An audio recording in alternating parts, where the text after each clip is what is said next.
Migradores de longa distância. Entre o Tejo e o Ártico.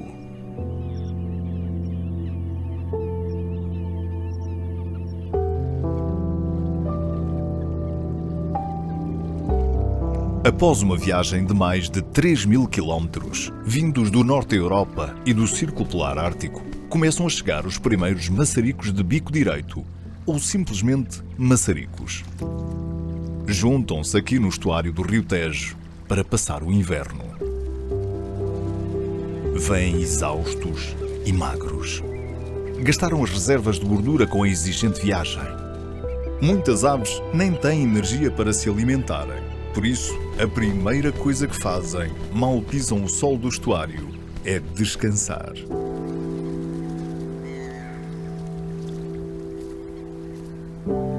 Estamos no final do verão. E por esta altura, uma grande diversidade de espécies de aves escolhe o maior estuário de Portugal e um dos maiores da Península Ibérica para passarem os meses de inverno. Muitas delas, como o maçarico de bico direito, fazem-no para fugir às condições climatéricas adversas do norte da Europa, encontrando refúgio e alimento neste estuário.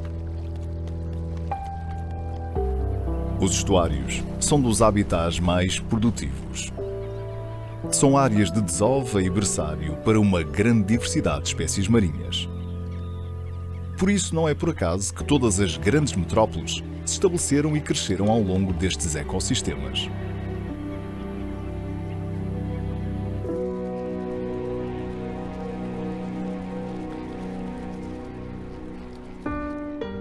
No estuário do Tejo, as aves limícolas procuram as zonas entre marés para se alimentarem e reporem energias. E o seu ritmo diário é marcado pelo ciclo de subida e descida da maré. Mas estas são as zonas também mais procuradas pelos mariscadores, que devido à sua presença, impedem as aves de se alimentarem nestes locais, como consequência da perturbação desta atividade humana. Apesar da dimensão do estuário do Tejo, a perda direta de habitat das aves para o homem é cada vez mais acentuada e o processo não se está a inverter. Mesmo sendo o estuário do Tejo uma área classificada e protegida por legislação nacional e internacional, o cenário é preocupante e tende a agravar-se.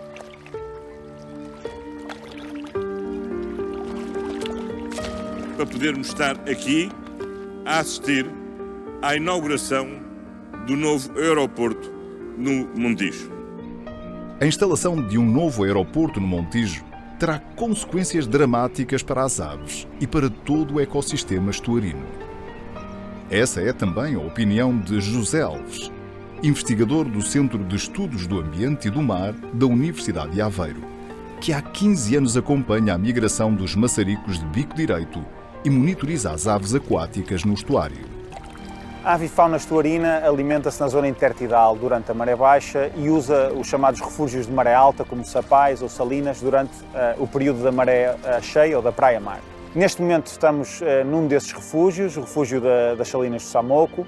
É um dos refúgios que monitorizamos há mais de 10 anos no estuário do Tejo e, com base nessa informação, este tem o maior número de indivíduos durante este período da maré cheia. É, portanto, o refúgio de excelência, do estuário do Tejo para a avifauna estuarina. Sendo também o refúgio que está mais próximo da base militar do Montijo, portanto da localização proposta para o novo aeroporto, é aquele que vai sofrer o maior impacto em termos de ruído.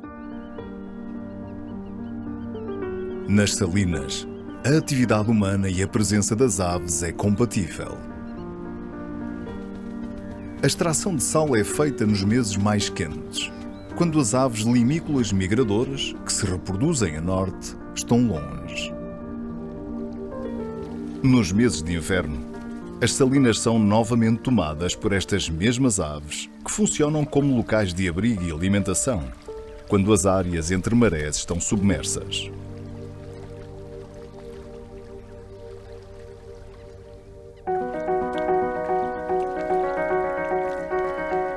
Enquanto se alimentam durante o dia, as aves estão a ser observadas por biólogos que as estudam. Observam onde e do que se alimentam.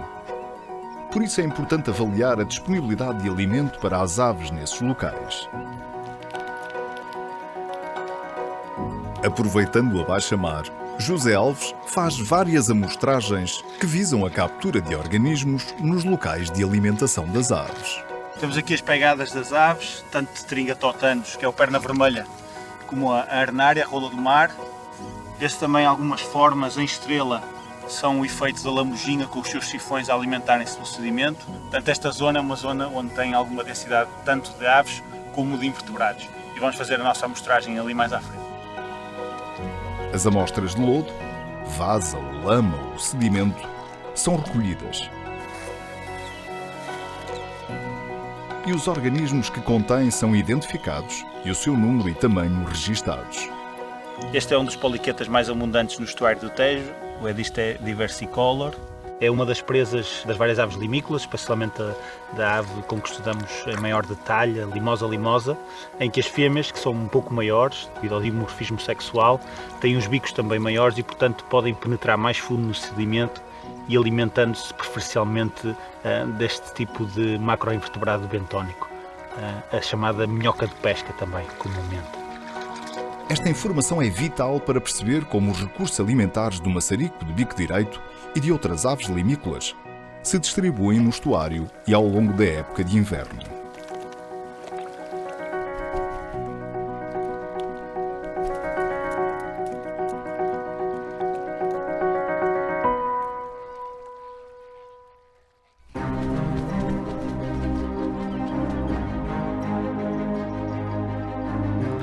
A atividade das aves no estuário é marcada pelo ritmo das marés. E por isso, as aves aproveitam cada segundo da baixa-mar, quando os organismos de que se alimentam são possíveis de capturar. Têm de repor as reservas de gordura gasta durante a migração. Alimentam-se freneticamente na vasa deixada a descoberto pela maré. É um vai e vem constante, num e noutro sentido. Uma coreografia à medida das necessidades das aves.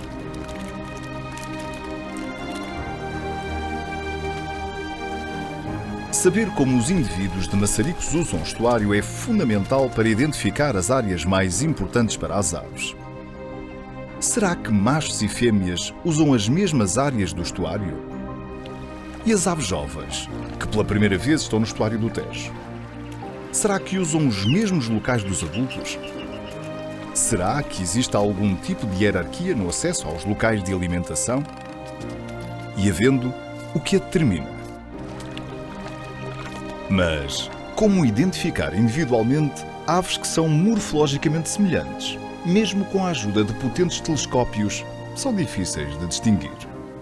Para além de ser impossível avaliar a condição física das aves apenas por observação.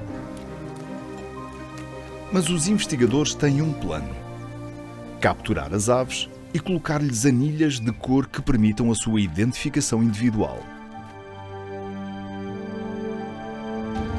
Para tal, irão utilizar redes que se tornam quase invisíveis na escuridão. E pronto, está tudo, engaças, redes, estacas, cordas. Fazemos uma aqui, outra aqui. Sim. E depois outra ali. Está bem. Tá. Deixamos o material na margem e vamos montando. Ok, vamos embora. Os locais para a montagem das redes não foram escolhidos ao acaso. São com muita frequência utilizados pelas aves durante a preia-mar. Com a maré a subir no rio, significa que as aves se começam a encaminhar para os locais de captura. Os bandos de maçaricos são o alvo dos investigadores. Queres montar esta e eu vou andando para aquela? Posso montar esta? Se quiser, vai andando para a outra. Sim. Está na altura de começar a montar as redes verticais. É uma tarefa complexa, que exige destreza e que cada membro da equipa saiba exatamente o que tem de fazer. Temos destacas e também tenho aqui corda. Caminhar pelo substrato lodoso requer prática e conhecimento pormenorizado dos pontos críticos. Em plena escuridão e com as mãos ocupadas, os investigadores contam apenas com a luz dos frontais para lhes iluminar o caminho. E para complicar, instala-se uma densa neblina, diminuindo a visibilidade e capacidade de comunicação. e mantenha a tua luz acesa. Sendo que para o objetivo de captura das aves, este é um fator favorável. As redes têm de ficar bem montadas para maximizarem o sucesso de captura e minimizarem os riscos de as aves se ferirem, seguindo protocolos testados e regras apertadas. De modo a atrair os bandos de maçaricos de bico direito, os biólogos colocam nas proximidades das redes moldes que simulam outras aves. E agora, resta subir as redes. As redes estão montadas, agora vamos só aguardar pelas aves. Vamos sair daqui para deixar a área descansar e não fazermos mais ruído.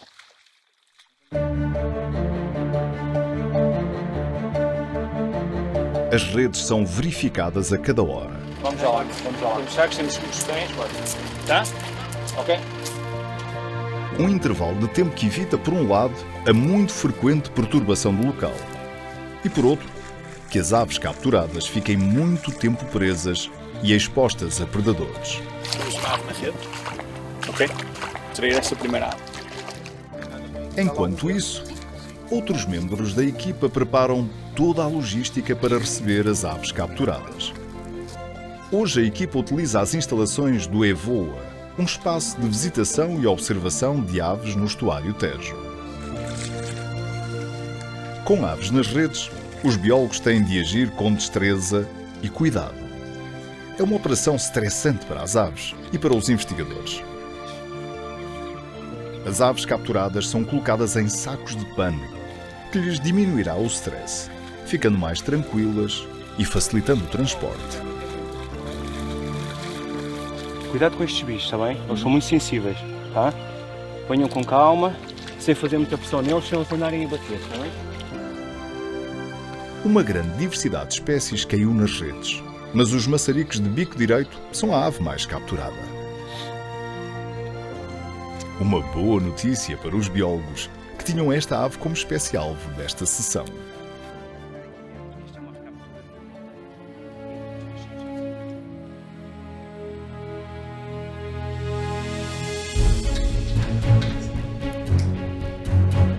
Às aves capturadas, são feitas várias medidas, 140.5. recolhidas amostras de tecido e colocadas combinações individuais de anilha de cor que permitem a sua identificação individual à distância. Os maçaricos de bico direito recebem especial atenção de José Alves, que avalia a condição física das aves e a quais poderão ser acoplados pequenos localizadores GPS, que permitirão seguir os seus voos migratórios e movimentos no estuário em grande detalhe. Esta ave é uma limosa limosa, o nome comum em português é maçarico de bico direito. É uma ave com que trabalhamos já há cerca de 10 anos aqui em Portugal, sobretudo no estuário do Tejo. Tem uma combinação com anilhas de cor nas suas patas, nas tíbias, que é uma combinação individual, neste caso verde-verde, vermelho-H, e esta combinação permite que, uma vez liberta a ave, a possamos seguir, quer nos trabalhos de alimentação, quer nos trabalhos de seguimento nas suas rotas migratórias. Até amanhecer, os investigadores não terão descanso.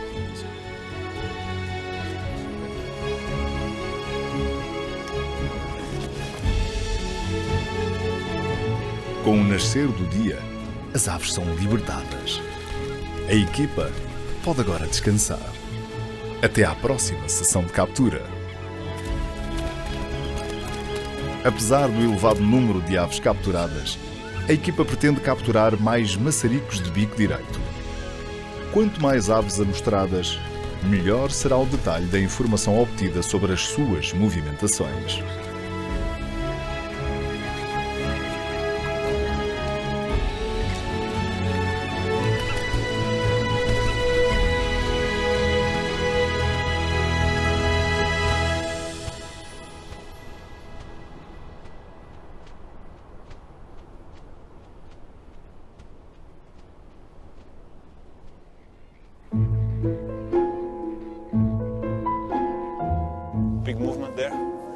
Durante o dia, os biólogos vão tentando encontrar os maçaricos com anilhas de cor, por forma a identificar os locais selecionados pelas aves para se alimentarem. Yeah, maybe we can try the scopes, the closest ones on that edge and on this flock here on the right. Try and have a look and see if we see anything with rings.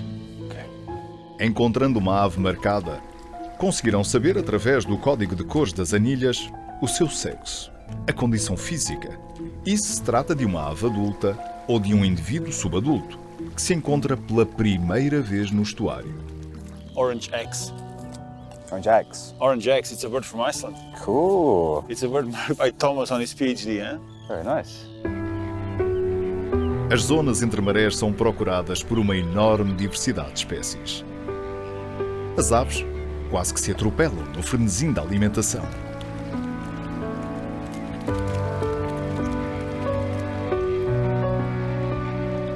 As diferentes espécies têm características morfológicas adaptadas aos diferentes nichos tróficos do estuário,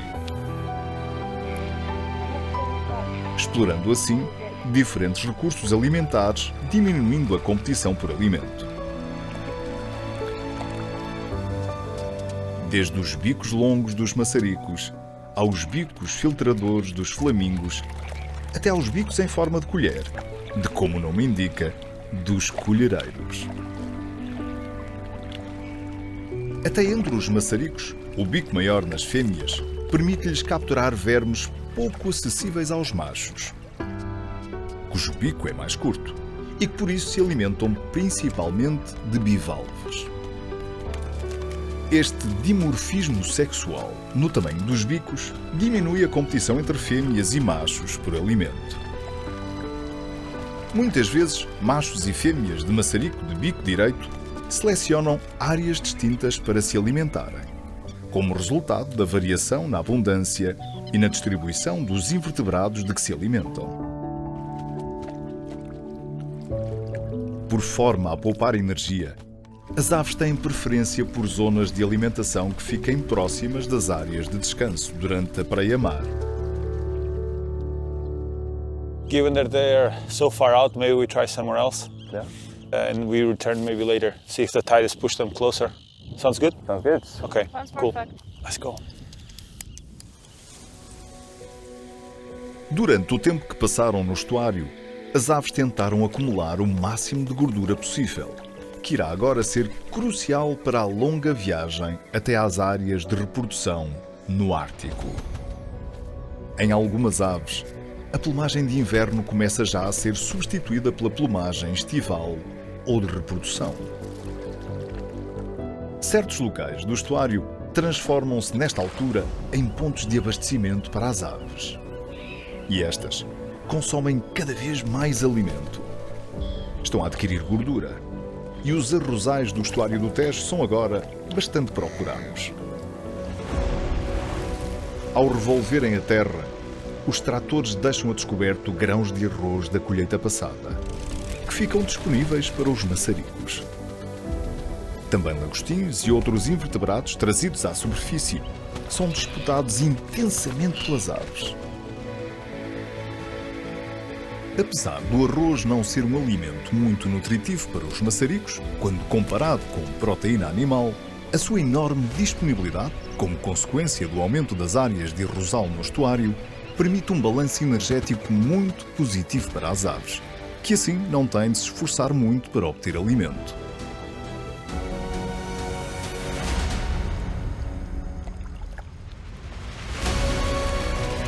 Estamos em meados de fevereiro.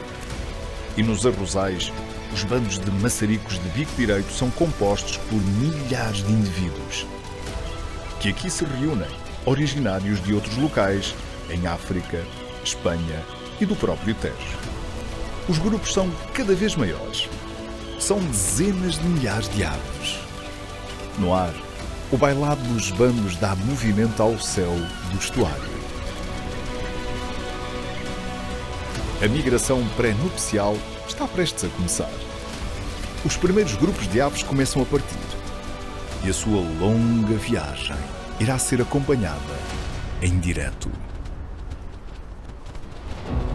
O trabalho que desenvolvemos para o seguimento destas aves utiliza vários tipos de tecnologia. Mais recentemente temos aparelhos com seguimento GPS, que têm a capacidade de, uma vez colocado na ave, depois registar os locais por onde esta ave passa e depois enviar esta informação através desta antena, quer pela rede GSM, quer pela rede satélite. É equipado com um painel solar para poder manter a sua bateria durante longos períodos. Temos aves que seguimos há cerca de 2, 3, 4 e 5 anos.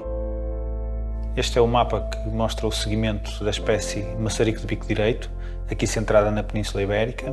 As aves estão concentradas na zona da Rosal, mas também nesta área estuarina, entre os mouchões e a zona de proteção integral desta área protegida. Uma destas aves eu reconheço quase imediatamente, que demos carinhosamente o nome de sarilhos.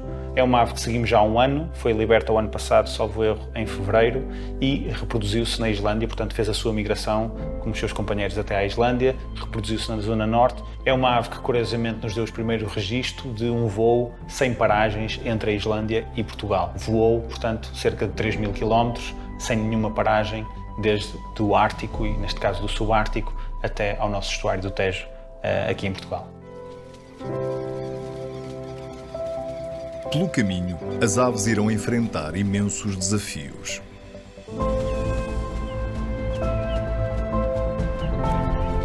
Condições climatéricas adversas, entre as quais terríveis tempestades. A gordura que acumularam vai agora ser determinante para a sua sobrevivência e para uma migração de sucesso. As aves têm de chegar aos locais de reprodução na altura certa. Têm de sincronizar a chegada com a disponibilidade de alimento.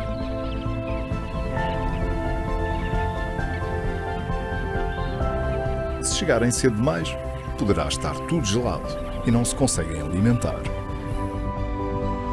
Mas, se atrasarem, correm o risco de os melhores locais de reprodução já estarem ocupados por outros maçaricos.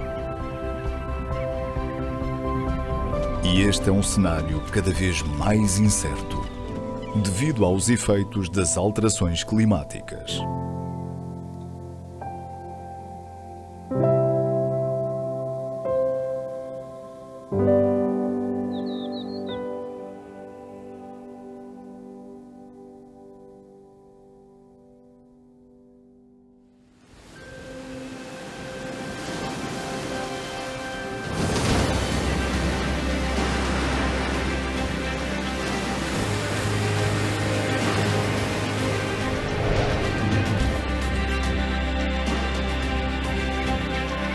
Os primeiros maçaricos começam a chegar às suas áreas de reprodução no Ártico. Após uma viagem de mais de 3.000 quilómetros. Algumas aves caem ingloriamente.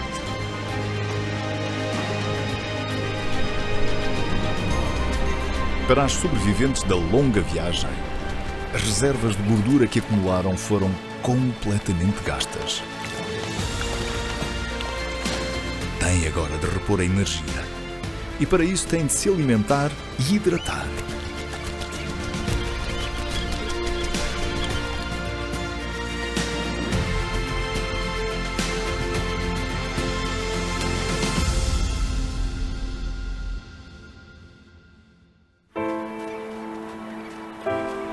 Nos estuários e outras zonas úmidas ao longo da costa islandesa, a chegada das aves é esperada pelos biólogos que procuram identificar os indivíduos marcados através das anilhas de cor.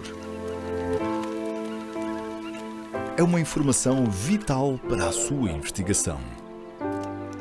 Machos e fêmeas de maçarico de bico direito, apesar de serem monogâmicos, passam o inverno em estuários distantes. Algumas aves encontram logo os parceiros no estuário. Este é realmente um ano atípico. Temos os bandos muito pequenos aqui destas aves, sobretudo limosa limosa, porque está relativamente calor, ou seja, as aves têm estado a deslocar rapidamente para os territórios, mal chegam aos estuários aqui nesta costa oeste e na costa sul da Islândia. Num ano normal, estes territórios estão ainda gelados nesta fase do ano, a final de abril, cobertos por neve e, portanto, não estão acessíveis. Isso faz com que os bandos aqui sejam maiores, permaneçam mais tempo nestes estuários, como seja de Grauvur, norte de Reykjavik.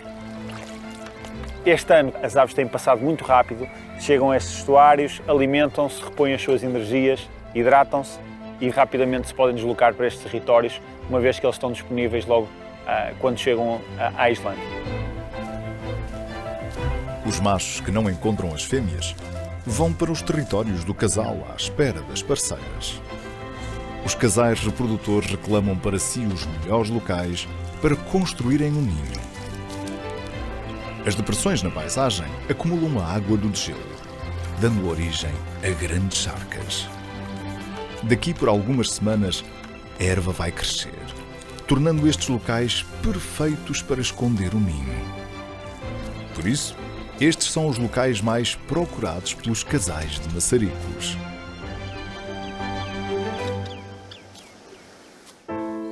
Por esta altura, todos os anos, a equipa de investigadores de diferentes nacionalidades reúne-se no South Iceland Research Center da Universidade da Islândia.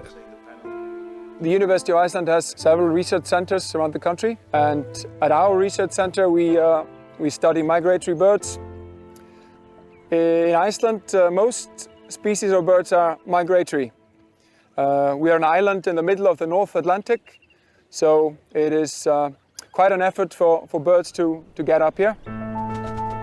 In Iceland we have a lot of semi-natural habitats, but they are changing very fast, and one of the goals of our research is to try to understand how we can conserve these migratory populations. Tal como em anos anteriores, os investigadores debatem ideias e colocam novas perguntas às quais irão tentar responder. Acertam e preparam novas metodologias de recolha de dados para as várias espécies que têm vindo a estudar. We are working on migratory wading birds, and the work that we do tries to understand those migration patterns. We try to understand who migrates where and why, and across the whole of the breeding and the wintering range. The main species that we do this with is a species called black-tailed godwit, it's Limosa limosa. So what we do is we try to track these birds as they move along their migratory journeys, and we've been trying to do this following them through their whole lives. Iceland is a really important place for breeding waders, not just this species, but many other wader species as well. It has huge breeding populations of these birds nesting all around us in the areas all around lowland Iceland, and there are not many places left in the world that have this, these sorts of really big populations. So it's a beautiful place to come. Desde há 20 anos que Graham Appleton acompanha a chegada das aves à Islândia. Graham é comunicador de ciência e escreve artigos de divulgação sobre aves para o grande público. What we've been doing is we've been looking at the arrival time of the Yarakan, the black-tailed godwits. And some of these birds are birds from Portugal. In fact, there's a bird here that we've seen this time around, which wears a white, a yellow, a red and a green flag, which is a bird that we've seen in Portugal, that was ringed in Portugal, and we've seen here in many of the years. We've seen it in, we saw it in 2012, 2013, 2015, 2017 and this year. So that's really valuable data. And one thing that we've learned is that the birds come at the same time to the same places every year. Esta primavera está a deixar Graham apreensivo e preocupado. A neve, ao contrário do que é habitual por esta altura, ocupa apenas as zonas de maior altitude das montanhas. On a glorious spring day like today, when it is so warm, it's easy to think that the climate that we see changing is a good thing. But what we've been seeing is that birds are nesting earlier and earlier, and it's not going to be too long before the black-tailed godwits will have their nests mown by the farm machinery in the same way that they are in the Netherlands, just because the timing of the nesting attempts starts to clash with farming operations. So you don't think about these subtle changes when you think about climate chaos. And you probably think that getting warmer in Iceland is a good thing, which it might be. But it shouldn't be changing this rapidly. We should not be seeing changes in climate in just 20 years.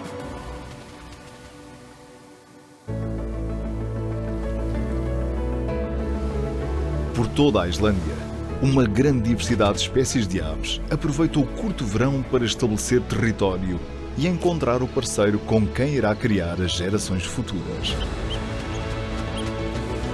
Há casais de ostraceiros que já se encontram a incubar os ovos.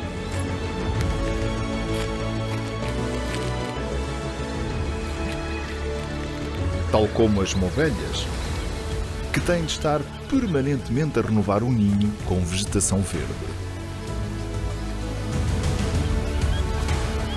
A época de reprodução acompanha o ritmo do avanço da estação. A equipa de biólogos não tem tempo a perder. A vegetação ainda adormecida do gelo do inverno expõe as aves, que tentam chamar a atenção de possíveis parceiros. E isso facilita a tarefa dos investigadores para encontrar indivíduos marcados com anilhas de cor.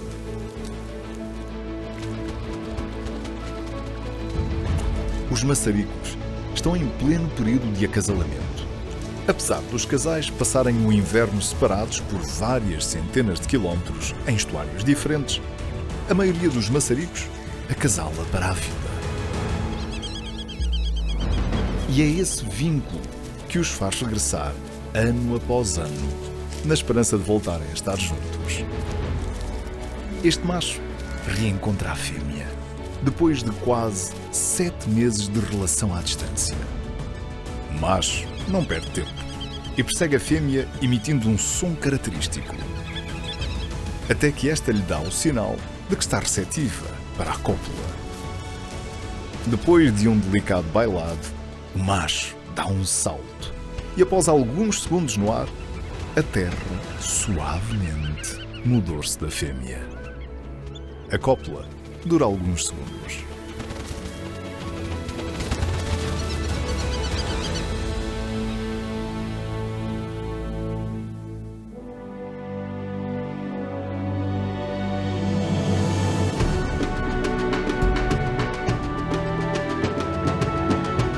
Em poucas semanas, a paisagem veste-se de verde. As pequenas charcas e lagoas encontram-se agora ladeadas de vegetação em crescimento. Estes locais são utilizados por várias espécies de aves.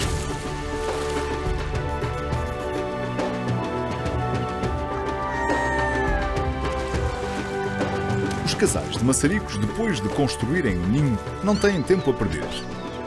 E as fêmeas iniciam a postura de, invariavelmente, 4 ovos. A incubação dura cerca de 25 dias e é repartida por ambos os membros do casal. As aves em reprodução são agora muito mais difíceis de observar e só se fazem notar quando se encontram afastadas do ninho. É uma estratégia para evitar predadores que andam em busca de ovos e crias, como moleiros, corvos e raposas do Ártico. Durante este período, os biólogos irão tentar encontrar ninhos e acompanhar a postura e o estado de desenvolvimento dos ovos. Este ovo ainda é visível o número 2, marcamos os ovos com algarismos apenas para ligarmos o tamanho da cria quando eclode com o tamanho do ovo. Em princípio, fêmeas de maior tamanho produzem ovos maiores, que portanto produzem por sua vez crias também maiores. As crias maiores têm uma maior probabilidade de sobrevivência e por isso é que é importante saber qual é que é a cria que sai de cada ovo. Os ninhos que se encontram em áreas agrícolas são sinalizados de modo a alertar os agricultores da sua presença, evitando que sejam destruídos pelas ceifeiras mecânicas. À medida que a ocupação humana tem convertido alguns destes habitats, as aves também começam a nidificar em campos de feno. Este agricultor, felizmente, é nosso conhecido. Nós deixamos cá a marcação para localizar este ninho de limosa e a sua simpatia fez com que cortasse o feno à volta do ninho e não perturbasse este ninho que chegou ao seu destino, chegou ao final onde as aves eclodiram. Encontrar ninhos e crias é por esta altura o desafio dos biólogos. Para conhecerem o estado de desenvolvimento de cada ovo, os biólogos usam técnicas simples, de modo a antecipar com maior precisão o dia do nascimento das crias e a estimar as datas de postura. O número de ninhos e de crias identificadas e monitorizadas é de vital importância para os cientistas poderem caracterizar a época de reprodução de maçaricos de bico direito, ostraceiros e maçaricos galegos e outras aves que estudam. Nos ninhos, vão capturar as crias e os progenitores para retirarem parâmetros morfológicos, recolher amostras de tecido e colocar anilhas que permita uma futura identificação das aves. Um dos tecidos amostrados são as penas. Estas, com recursos a análises dos isótopos estáveis nelas contidos, permitem saber onde as aves adultas passaram o inverno. As penas e penugem recolhidas das crias irão fazer parte de um banco de dados genético para trabalhos futuros.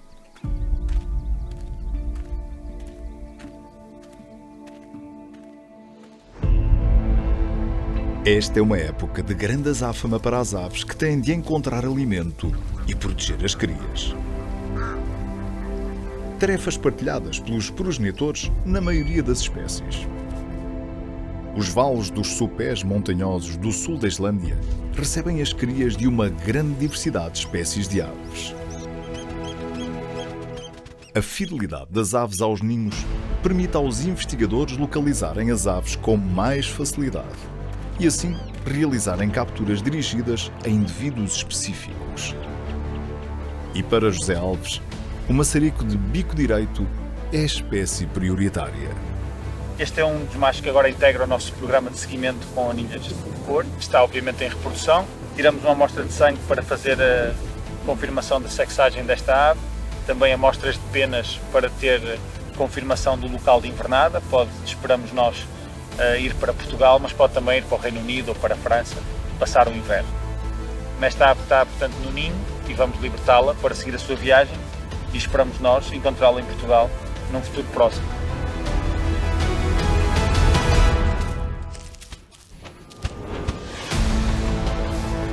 Apesar do intenso esforço de campo, neste ano relativamente seco, os biólogos conseguiram localizar poucos ninhos de maçaricos de bico direito, por comparação com anos anteriores, apesar da precisão com que monitorizam os ninhos localizados.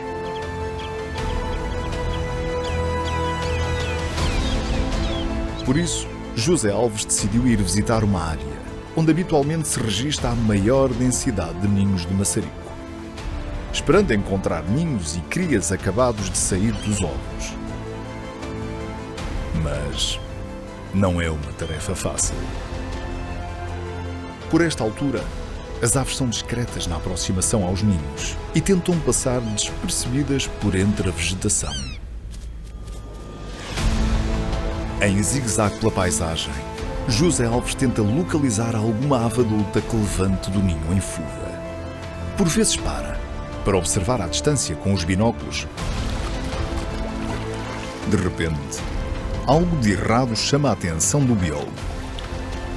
Maçaricos de bico direito adultos alimentam-se sozinhos nas pequenas lagoas, quando deviam estar no ninho. Esta é uma das zonas de baixios na costa sul da Islândia que normalmente está super alagada. Ou seja, estas plantas estão, na sua grande maioria, debaixo d'água. O nível de seca que se faz sentir este ano impede que o solo tenha umidade suficiente para ser penetrado e, portanto, permitir, na verdade, às limícolas obterem o seu alimento. Eu normalmente tenho galochas para caminhar nestas zonas sem ter os pés molhados. Este ano ainda não as calcei uma única vez e, portanto, realmente nota que este é um ano diferente dos outros que tivemos cá nestas áreas de estudo. Provavelmente, a falta de alimento ou a predação dos ninhos obrigou muitas aves a abandonarem a postura. Com tão poucos ninhos, a probabilidade de encontrar crias reduz-se abruptamente. Subitamente, um maçarico saído da erva segue de perto cada passo do biólogo. Este comportamento significa que a ave tem um ninho por perto. E lá está ele, sob um tufo de ervas e com crias. Sob os protestos dos progenitores, José Alves manuseia com cuidado as crias. É uma cria que tem cerca de 3, 4 dias no máximo. Também já perdeu o pequeno dente que tem na ponta superior do bico, da mandíbula superior, que este lhes permite perfurar a casca do ovo. e se perdem normalmente nas primeiras 24, 48 horas, em casos que demoram mais tempo. E, portanto, é uma cria que já terá mais do que 2 dias, eventualmente 3 a 4 dias. As crias afastam-se do ninho para se esconderem dos predadores e encontrar alimento de forma independente, sob o olhar vigilante dos progenitores. E nesta altura, o alimento é relativamente abundante. Há uma imensidão de insetos a emergir. Estas crias irão crescer e ganhar penas e aprender a voar para a longa viagem que as espera até aos locais de invernada.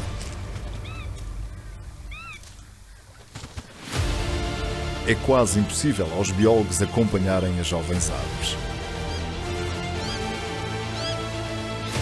Resta reencontrá-las no estuário do Tejo, caso escapem a predadores e sobrevivam à perigosa primeira viagem de migração.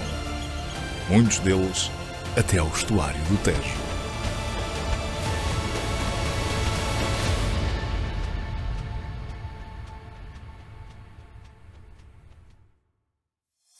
Era o tudo ou nada para o aeroporto de Montijo. Estava nas mãos da Agência Portuguesa do Ambiente a decisão de avançar ou de anular a solução Montijo. Depois de semanas a deliberar, a APA decidiu dar luz verde. Enquanto as jovens aves enfrentam o desafio da viagem, em Portugal, os dados recolhidos ao longo de décadas pelos biólogos são agora cruciais para a preservação dos locais de invernada destas magníficas aves no estuário do Tejo. Mas, estranhamente, esta informação produzida pelos investigadores é ignorada no estudo de impacto ambiental.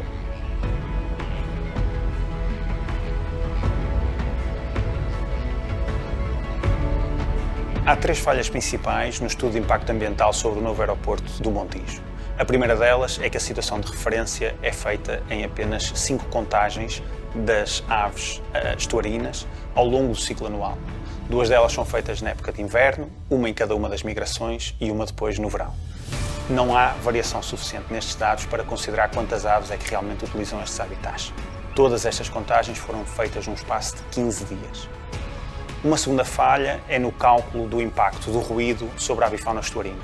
O cálculo é feito sobre um estudo original que demonstra que a partir de 55 decibel há um impacto do ruído nas aves.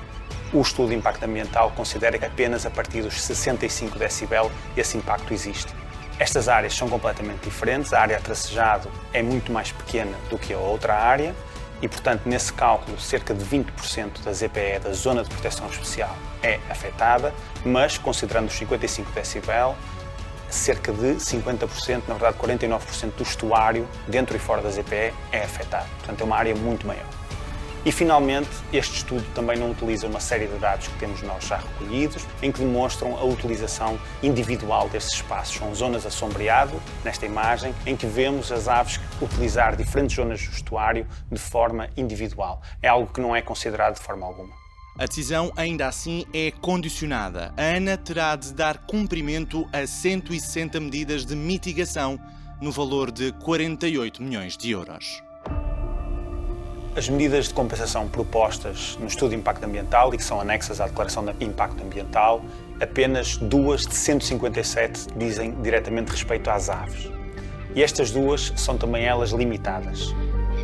A primeira é a utilização do Mouchão do Lombo da Póvoa, que é uma área que tem cerca de 400 hectares, que é dedicada para a área de alimentação destas aves. Há 2 problemas com essa questão. Uma delas, este Mouchão fica por baixo das linhas de voo das aeronaves, e a segunda é que estes mochões são móveis e não sabemos quanto tempo é que este mochão vai estar imerso ou se alguma vez estará submerso. A segunda tem a ver com a recuperação de salinas, que são por excelência zonas de refúgio para as aves no habitat estuarino e, portanto, são zonas que não compensam realmente as áreas de alimentação intertidal. Portanto, estas 2 medidas que são propostas diretamente para as aves são, a nosso ver e a meu ver, insuficientes. A Agência do Ambiente, em novembro do ano passado, deu indicações em 3 aspectos. Pensar na avifauna, reestruturar edifícios públicos e privados por causa do ruído e ainda construir acessibilidades. Medidas que a gestora aeroportuária avaliou, contrapôs, mas que acabou por concordar na maioria e lembrou que no Montijo já aterram voos diariamente há mais de 50 anos. Não é os pássaros que vão fazer a distinção. Se vem o avião verde, os pássaros afastam-se, mas se o avião não for verde, for branco, as aves convergem, porque vem lá EasyJet ou TAP, vem, mas se for militar e verde, eles afastam-se. É há 50 anos que aterram lá aviões. Há muita gente que pergunta se as aves não estão habituadas a aeronaves. E realmente há aeronaves que circulam na zona do estuário do Tejo, há aeronaves que aterram e saem da base militar do Montijo, mas são aeronaves que não têm seguramente a mesma frequência que terá quando este aeroporto for comercial. São aeronaves que não são a jato, são helicópteros e Hércules C-130 e também têm rotas diferentes às rotas que são propostas agora. Isto por um lado. Por outro lado, há outras pequenas aeronaves que circulam nos arrozais. Estas aeronaves fazem voos relativamente curtos e baixos e há ou pode haver alguma habituação a estas aeronaves. O que se trata no novo aeroporto é uma mudança brusca, sem tempo de resposta e a uma frequência muito mais elevada do que há neste momento. Adaptarem-se à perturbação causada pelo ruído dos aviões é um desafio que as aves não vão conseguir ultrapassar, para além do risco de colisão com as aeronaves. Apesar dos estudos de radar realizados mostrarem milhões de movimentos de aves na zona de passagem dos aviões, não foi feita nenhuma avaliação rigorosa do risco de colisões, que também é uma questão de segurança para as pessoas. A instalação do aeroporto na base aérea do Montijo, um sítio em pleno estuário do Tejo, onde são estimadas concentrações de 300 mil aves, parece-nos claramente que irá condicionar as operações aeroportuárias. Portanto, ter a regularidade de aviões que se prevê para utilizar este aeroporto, zonas onde de repente um bando de 20 mil maçaricos podem levantar voo por qualquer situação que os faça assustar-se ou mudar de sítio. Claro que uma das coisas que nos ocorre imediatamente é o risco. O que é que poderá acontecer quando os aviões começarem a cruzar o coração da Reserva Natural do Estuário do Tejo com uma regularidade como o próprio projeto prevê. É só mais um fator que nos leva a colocar este projeto em causa. Muitos outros consideramos que são ilegais e foi isso que deu força à queixa que apresentámos e que esperemos que venha a parar de vez esta ideia que vai contra o próprio bom senso de instalar um aeroporto aqui no Montijo. Na sua viagem de migração, o maçarico de bico direito enfrenta padrões climáticos cada vez mais irregulares, que afetam os seus voos de longa distância e as condições nas suas áreas de reprodução, a que se junta a crescente pressão humana nos seus locais de invernada no estuário do Tejo. Os cientistas, onde para além da equipa de José Alves, estão também investigadores das universidades da Islândia, East Anglia e Cambridge do Reino Unido, ao analisarem dados das temperaturas na Islândia desde 1845, onde as épocas de reprodução com temperaturas acima da média têm acontecido com maior frequência nas últimas décadas, desvendaram algo incrível. Apesar das aves adultas serem fixas nas suas datas de chegada à Islândia, as novas gerações de maçaricos têm vindo a chegar cada vez mais cedo do que os seus antecessores, aumentando assim a probabilidade de sobrevivência das suas crias. Esta incrível resiliência é um processo de resposta gradual da espécie ao longo de décadas às alterações globais do clima. Ao longo dos últimos anos, temos comprovado que estas espécies são capazes de responder a alterações no seu habitat. Mas estas alterações ocorrem através das gerações. Os adultos, por um lado, são muito fixos no tempo e no espaço, portanto, repetem os seus comportamentos ano após ano, e são as novas gerações, os novos recrutas, que alteram estes comportamentos. Isto tem, portanto, duas implicações muito importantes. A primeira delas é que é preciso que os adultos se reproduzam com sucesso, portanto, produzam crias que vão originar novos recrutas, portanto, tem que ter um bom sucesso reprodutor e, por outro lado, tem que haver tempo para estes novos recrutas entrarem na população. Neste caso, são aves que vivem à volta de 15 a 20 anos e, portanto, tem que haver várias décadas para que a população se possa ajustar às alterações que acontecem no seu habitat. Mas o impacto de um novo aeroporto é imediato. Começa na fase de obra e torna-se incompatível com a presença das aves quando os aviões começarem a circular com elevada frequência sob as áreas de alimentação e repouso. As aves não estão preparadas para este obstáculo e as consequências negativas do aeroporto foram claramente minimizadas no estudo de impacto ambiental. O estuário do Tejo a casa de inverno dos maçaricos de bico direito durante milhares de anos, terá um novo inquilino, que não quer as aves como vizinhas. As aves metálicas que vão usar o aeroporto de Montijo. Para os maçaricos de bico direito, o estuário do Tejo deixará de ser a sua casa segura de inverno. A migração milenar do Tejo até ao Ártico está fortemente comprometida, tal como a sobrevivência destas fantásticas aves, que Portugal se comprometeu a conservar e proteger ao abrigo de legislação comunitária e internacional, como são o caso das diretivas Habitats e Aves e a Convenção de Ramsar. No céu, os aviões irão substituir os graciosos bailados das aves, que há gerações dão cor e vida a este extraordinário estuário. Até lá, aproveitemos estes momentos únicos e provavelmente irrepetíveis quando o aeroporto de Montijo estiver a operar.